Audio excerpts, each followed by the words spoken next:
Olá! Nesta aula vamos falar dos pronomes da língua latina. Vamos ver que formas eles assumem e como eles se comportam dentro de frases. Vamos ver também que existem diferentes tipos de pronomes, dos quais derivaram vários pronomes da língua portuguesa. Então, vamos lá. Pronomes pessoais.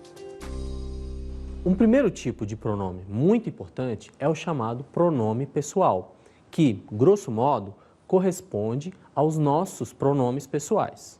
A diferença que existe em latim é que os pronomes, assim como os substantivos e os adjetivos, são declináveis. Isso quer dizer que as formas dos pronomes podem variar de acordo com a função sintática que eles estejam desempenhando dentro de uma frase.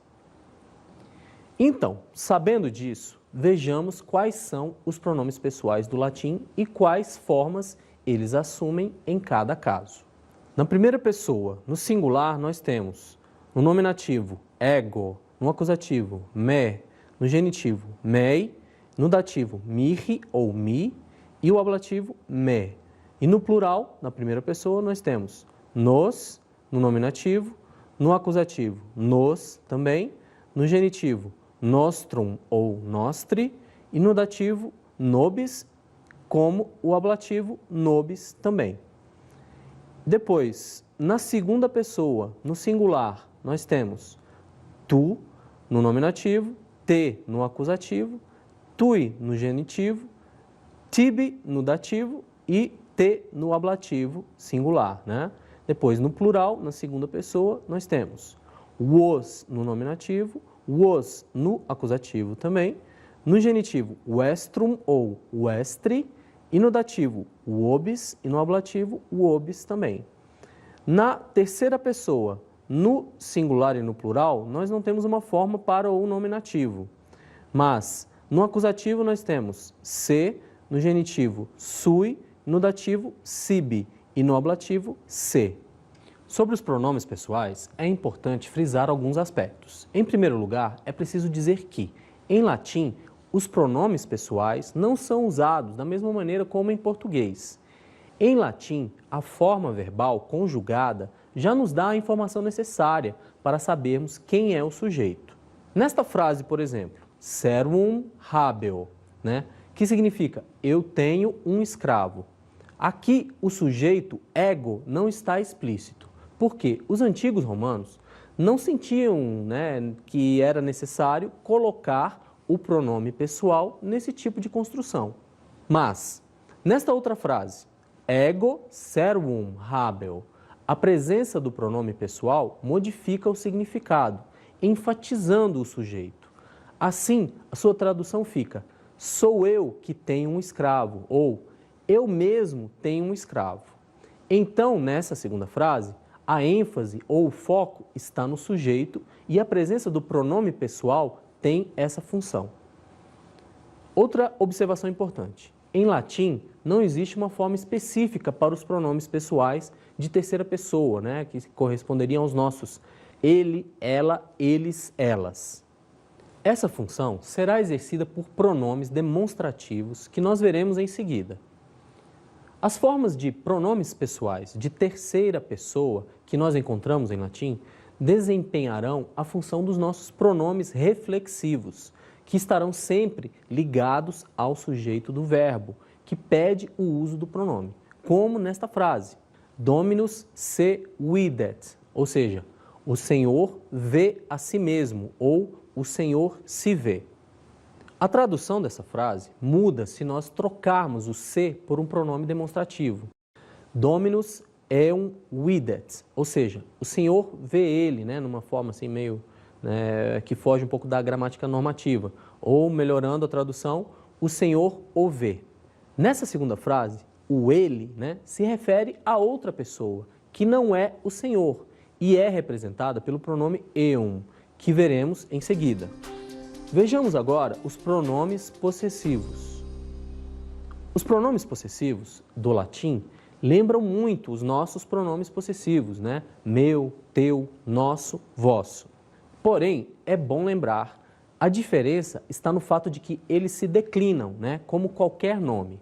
Mais especificamente, os pronomes possessivos se declinam como os adjetivos de primeira classe, como multus, multa, multum. Vejamos então quais são as suas formas. Na primeira pessoa do singular, meus, mea, meum. Na segunda pessoa do singular, tuus, tua, tuum.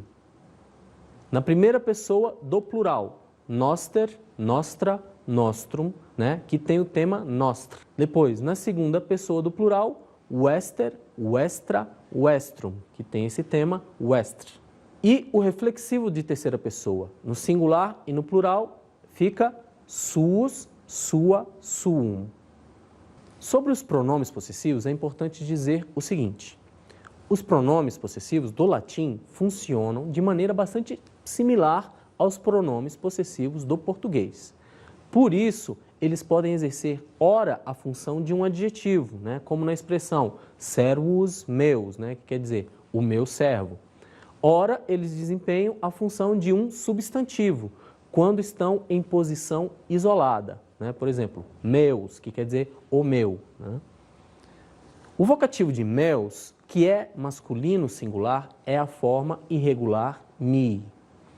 Além disso, o pronome possessivo de terceira pessoa, que tem um caráter reflexivo, só se refere ao sujeito da oração de modo anafórico.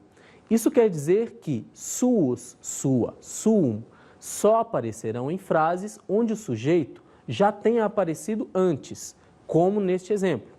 Claudius amabat matrem suam, ou seja, Cláudio amava sua mãe, onde suam está ligado a matrem, né? E por isso é feminino e está no caso acusativo, mas se refere à mãe de Cláudio, e Cláudio é o sujeito.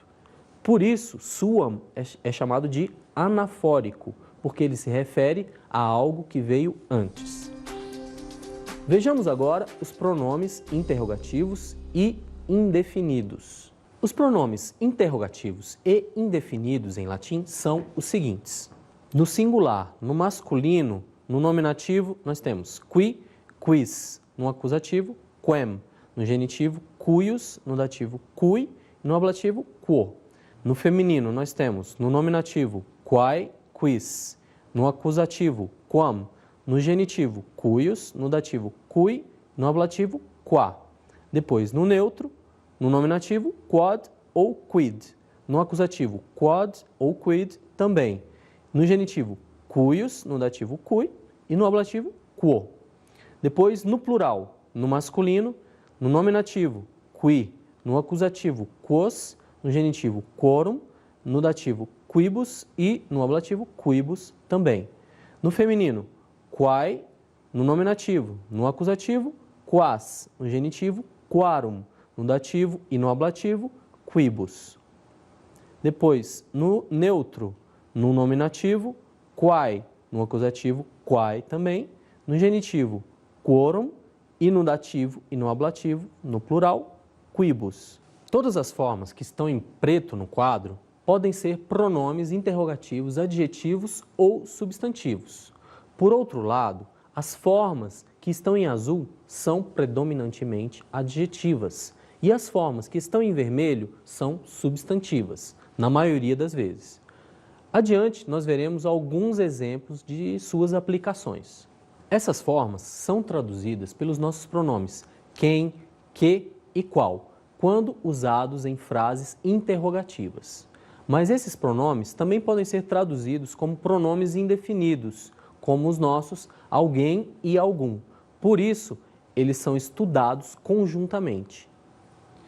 Os pronomes interrogativos podem ser usados como adjetivos, como na frase que homem fez isto, né? Ou como substantivos, como na pergunta quem fez isto. Além disso, como eu já disse, né, antes, eles podem ser usados tanto como interrogativos quanto como indefinidos. Essa multiplicidade de usos pode causar algumas dúvidas no começo, mas o estudo atento das suas formas e das suas aplicações eliminará as dificuldades iniciais. Vejamos então alguns exemplos de frases em que aparecem pronomes interrogativos, adjetivos e substantivos. Lembrando que os pronomes interrogativos, adjetivos, estão em azul e os substantivos estão em vermelho. Qui servus stultior est, quam socia. Traduzindo, que escravo é mais imbecil que sósia. Quis est stultissimus servorum. Na tradução, quem é o mais estúpido dos escravos? Quae mulier regem amat. Que mulher ama o rei? Em seguida, quis regem amat. Quem ama o rei? E aqui é importante destacar que quis é um pronome interrogativo substantivo e pode ser nominativo singular, tanto masculino quanto feminino. Se nós entendermos essa oração como uma paráfrase da anterior, quis será uma forma feminina, que poderemos traduzir como que mulher, mas fora de contexto, o quis fica ambíguo. Depois, quem regina amat. Na tradução, quem a rainha ama? Aqui, o quem está no acusativo singular, porque é objeto direto do verbo amat. Além disso, é masculino singular e, portanto, pressupõe-se que esse quem seja equivalente a que homem. Depois, na próxima frase, quem regem regina amat. Na tradução, que rei a rainha ama? Em seguida, quam rex amat. Na tradução, quem o rei ama? E aqui o quem é igual a que mulher. Depois, quam reginam rex amat. Na tradução, que rainha o rei ama? Pronomes indefinidos, cujas formas derivam das formas vistas antes, são aliquis, aliqua, aliquid, que é uma forma do substantivo, e aliqui, aliqua, aliquod, que é um pronome adjetivo. Eles significam alguém, alguma coisa, algo ou algum, e declinam-se exatamente como os pronomes interrogativos indefinidos quis, qui, quis, qua e quod, quid, acrescentando-se o prefixo ali. Os nossos pronomes alguém, algum e algo derivam dessas formas. Vejam a transformação do acusativo de aliquis, partindo de aliquem, depois virou alquem e, por fim, chegou ao nosso alguém. Existe também o pronome indefinido quidam, quaidem, quodam, que significa um, uma, um certo, uma certa. Esse pronome indefinido é usado como um catafórico, quando um referente ainda não apareceu no texto. Ele era o mais próximo que o latim possuía do nosso artigo indefinido. Vejamos o quadro com a sua declinação. Então, no singular, no masculino, nós temos no nominativo quidam, no acusativo quendam, no genitivo cuiusdam, no dativo cuidam e no ablativo quodam. Depois, no feminino, no nominativo quaidam, no acusativo quandam, no genitivo cuiusdam, no dativo cuidam e no ablativo quadam. Depois, no neutro, no nominativo quodam ou quidam. No acusativo quodam ou quidam também. No genitivo cuiusdam, no dativo cuidam, no ablativo quodam. Depois, no plural, no masculino, no nominativo, nós temos quidam, no acusativo quosdam, no genitivo quorundam, no dativo quibusdam e no ablativo quibusdam também. No feminino, no nominativo quaidam, no acusativo quasdam, no genitivo quarundam, no dativo quibusdam e no ablativo quibusdam também. Depois, no neutro, no nominativo quaidam, no acusativo quaidam, no genitivo quorundam, no dativo quibusdam e no ablativo quibusdam também. Vocês certamente notaram que esse pronome indefinido se declina como qui, quae, quod, que é interrogativo, com a adição do sufixo dam, que é o que dá a ideia da indefinição. As flexões das declinações aparecem antes do sufixo, que não varia, né? Isso gera um tipo de pronome que recebe flexão no meio da palavra.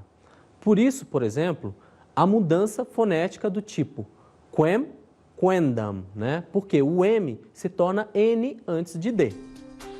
Vejamos agora os pronomes demonstrativos. Assim como em português, em latim nós encontramos vários pronomes demonstrativos. Como o próprio nome já diz, né? Esses pronomes servem para mostrar ou indicar um objeto ou ser. Por isso, muitas vezes, eles são chamados de deiticos também. Os pronomes demonstrativos geralmente têm uma função anafórica, ou seja, a função de fazer referência ou mesmo de substituir uma palavra que já foi mencionada antes na frase. Por esse motivo, é comum o uso dos demonstrativos para substituir os nossos pronomes pessoais de terceira pessoa. Vejamos primeiro os pronomes is, ea, id, que geralmente são traduzidos pelos nossos este, esta, isto, porque indicam algo ou alguém que está próximo à pessoa ou objeto em questão. Algumas vezes esse pronome pode ser traduzido também como aquele, aquela, aquilo, para indicar um objeto ou pessoa que está longe do sujeito da frase, mas próximo a uma outra pessoa ou objeto. Além disso, o is, ea, id pode servir também para substituir os nossos pronomes átonos anafóricos, também chamados de oblíquos, né? Ou seja, o nosso o, a, os, as. Vejamos então o quadro que traz a declinação completa desse pronome. Então, no singular, no masculino, no nominativo nós temos is, no acusativo, eum, no genitivo, eius, no dativo, ei, no ablativo, eo.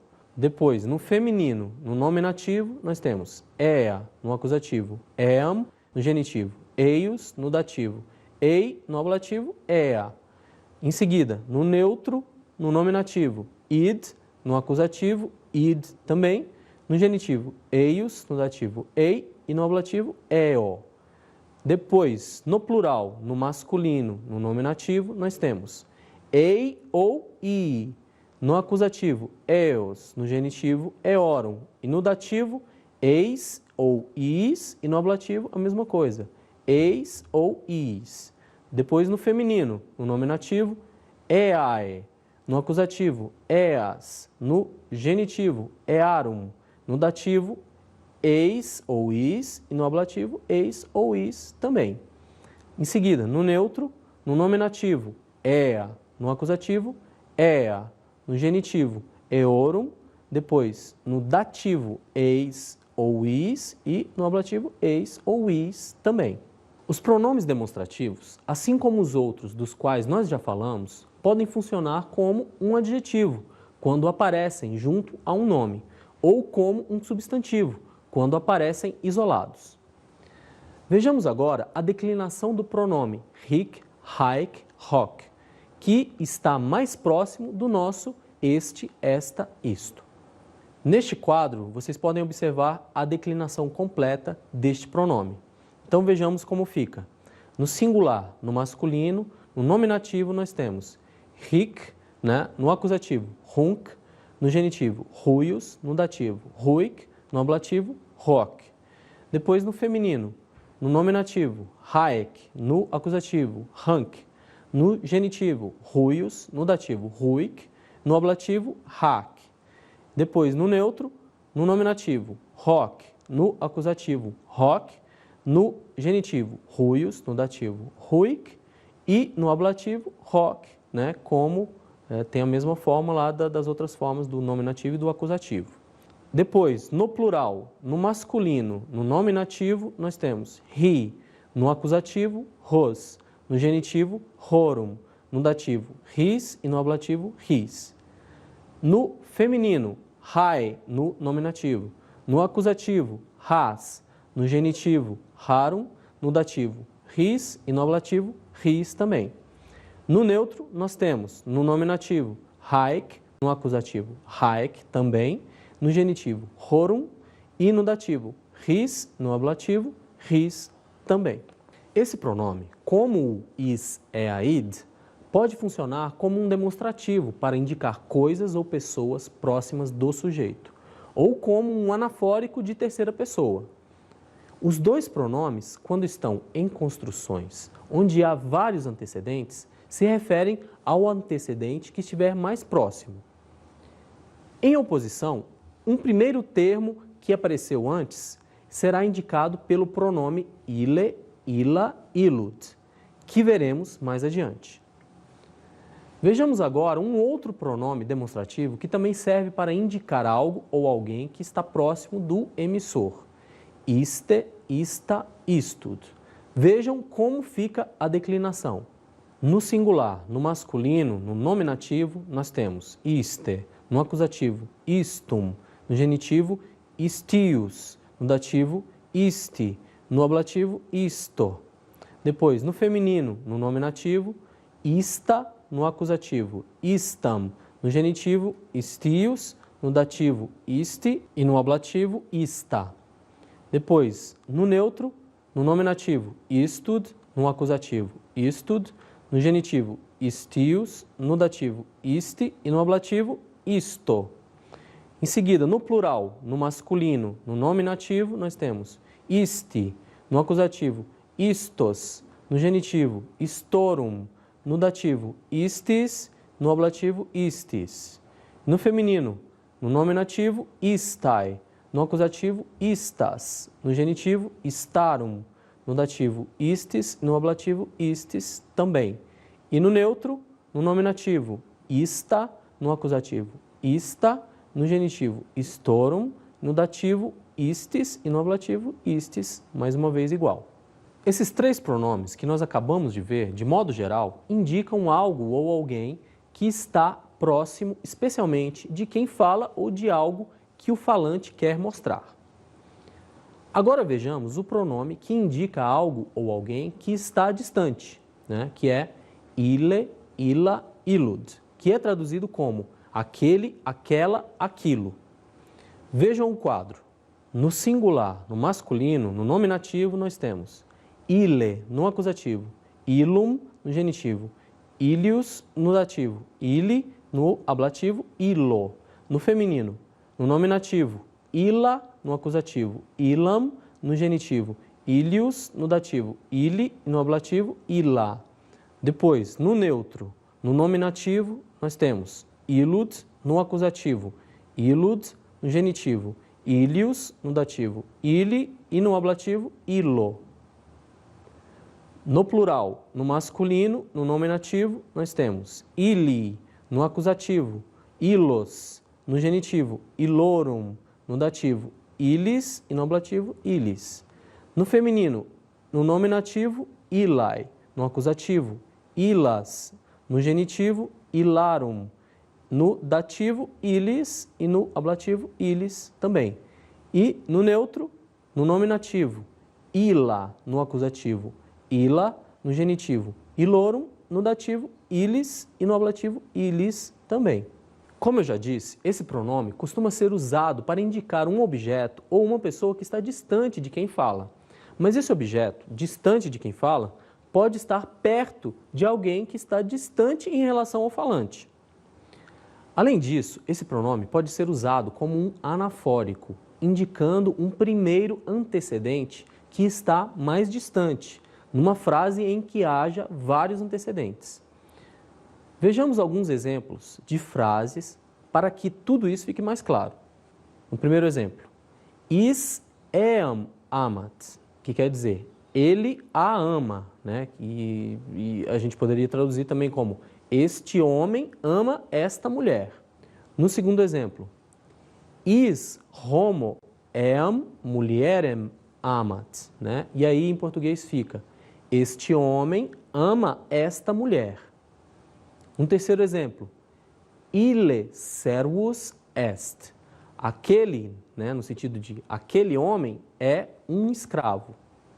Depois, ille homo servus est. Aquele homem é um escravo, Muda um pouco. Depois, rex servum habet, hic pauper, ille dives est. E aí a gente pode traduzir: o rei tem um escravo. Este é pobre, aquele é rico. E aí o este está se referindo ao escravo e aquele ao rei, né?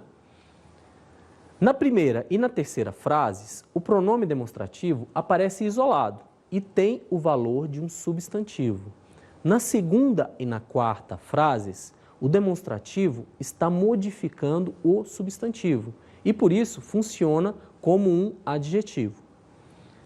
No último exemplo, vemos os demonstrativos funcionando como anafóricos, porque fazem referência a termos que apareceram antes.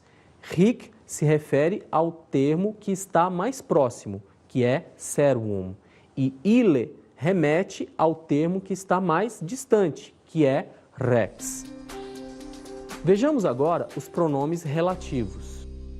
Os pronomes relativos do latim têm formas muito parecidas com as dos pronomes interrogativos indefinidos qui, quis, quae, quis e quod, quid. Vejamos as formas. No singular, no masculino, no nominativo nós temos qui, no acusativo quem, no genitivo cuius, no dativo cui, no ablativo quo. No feminino, no nominativo quae, no acusativo quam, no genitivo cuius, no dativo cui e no ablativo qua. No neutro, no nominativo quod, no acusativo quod, no genitivo cuius, no dativo cui e no ablativo quo. Depois, no plural, no masculino, no nominativo, nós temos qui, no acusativo quos, no genitivo quorum, no dativo quibus ou quis e no ablativo quibus ou quis também. No feminino, no nominativo quae, no acusativo quas, no genitivo quarum e no dativo quibus ou quis e no ablativo quibus ou quis também. No neutro, no nominativo quae, no acusativo quae, no genitivo quorum, no dativo quibus ou quis e no ablativo quibus ou quis também. O pronome relativo introduz sempre uma proposição subordinada relativa, chamada também de atributiva ou adjetiva, porque constitui um verdadeiro atributo do termo ao qual o pronome relativo se refere. Na proposição relativa, o pronome relativo se encontra sempre no começo da subordinada e concorda em número e gênero, e é muito importante lembrar disso, com o termo ao qual se refere, tá? Mas o caso assumido pelo pronome relativo vai depender da sua função sintática dentro da oração subordinada. Na frase, ibi est servus qui pecuniam non habet, o pronome relativo qui substitui servus na oração subordinada e está no caso nominativo, porque é o sujeito do verbo da subordinada. A tradução dessa frase fica: ali está o escravo que não tem dinheiro. Mas na seguinte frase, que é uma variação da primeira, né? A seguinte: ibi est servus quem vidi, cuja tradução é: ali está o escravo que eu vi. Nessa frase, o pronome relativo quem também substitui servus na subordinada, mas, diferente de qui, ele está no caso acusativo, porque ele é o objeto direto do verbo da subordinada. Então, é bom lembrar, o pronome relativo terá o mesmo número e o mesmo gênero da palavra à qual ele se refere, mas o seu caso dependerá da função sintática que ele exercerá dentro da oração subordinada. Preste atenção a essa informação. O pronome relativo é muitas vezes precedido de um demonstrativo ou do anafórico is, ea, id. É comum esse tipo de pronome ficar subentendido quando os dois pronomes se encontram no mesmo número, gênero e caso. Vejamos alguns exemplos. Qui stadium currit eniti et contendere debet ut vincat. Na tradução, quem ou aquele que corre no estádio deve esforçar-se e empenhar-se para vencer. Iniuriam qui facturus est, iam facit. né? Em português, quem tem a intenção de cometer uma injustiça já está cometendo. Em algumas construções, o antecedente pode estar expresso como nas seguintes frases, quando se quer destacá-lo. Eae regiones quae sunt contra Gallias. As regiões que estão de frente para as Gálias. Depois, solem e mundo tolere videntur, e qui amicitiam e vita tolunt. Em português, parecem tirar o sol do mundo aqueles que tiram a amizade da vida. Quando o demonstrativo se encontra num caso diferente do pronome relativo. Vejamos a frase. Pausanias inter tracibulum et eos qui urbem tenebant fecit pacem. Na tradução, Pausanias fez a paz entre Trasibulo e aqueles que dominavam a cidade. O pronome demonstrativo, entretanto, muitas vezes é deixado de lado em expressões do tipo id quod, né? Aquilo que, ou ea quae, aquela que ou aquelas coisas as quais. Isso acontece mesmo quando os dois pronomes não têm a mesma função sintática e encontram-se, portanto, em casos diferentes, que têm as mesmas terminações. Vejamos dois exemplos disso. Quod afirmas falsum est, ou seja, aquilo que afirmas é falso. Depois, outro exemplo. Quae afirmas falsa sunt, ou seja, as coisas que afirmas são falsas. Os pronomes demonstrativos id no primeiro caso e ea no segundo foram omitidos, embora não se encontrem no mesmo caso dos pronomes relativos. Os pronomes demonstrativos têm função de sujeito, enquanto os pronomes relativos quod e quae desempenham a função de objeto. Bem, para uma introdução sobre os pronomes, isso já é suficiente. Vamos ver agora um quadro que mostra algumas razões para se estudar o latim. Gente, hoje eu tive uma conversa séria com uma amiga. Ela não consegue entender a importância de se estudar latim hoje. Depois de muita conversa, consegui convencê-la com alguns argumentos simples. O latim enriquece o vocabulário, melhora a pronúncia e a dicção, o que nos leva a falar e escrever com mais clareza e objetividade. Estudar latim é importante porque facilita o aprendizado de todas as línguas neolatinas, tornando acessível o manuseio de livros de ciências, filosofia, direito. Finalmente, estudar latim é importante, porque desenvolve e aguça a mente, exigindo concentração, reflexão, memorização, condicionamentos fundamentais para seu maior desempenho no estudo das ciências exatas. Até mesmo estudantes de engenharia na Áustria estudam latim. Enfim, há muitas razões para estudarmos latim, não é mesmo? Como vocês viram, estudar latim pode ser útil de várias maneiras. Na minha opinião, o estudo da língua dos antigos romanos é importante porque nos ajuda a entender a tradição cultural do mundo ocidental. E, conhecendo essa tradição, nós podemos nos situar dentro desse grande complexo cultural, o que nos leva também ao autoconhecimento, né, enquanto indivíduos.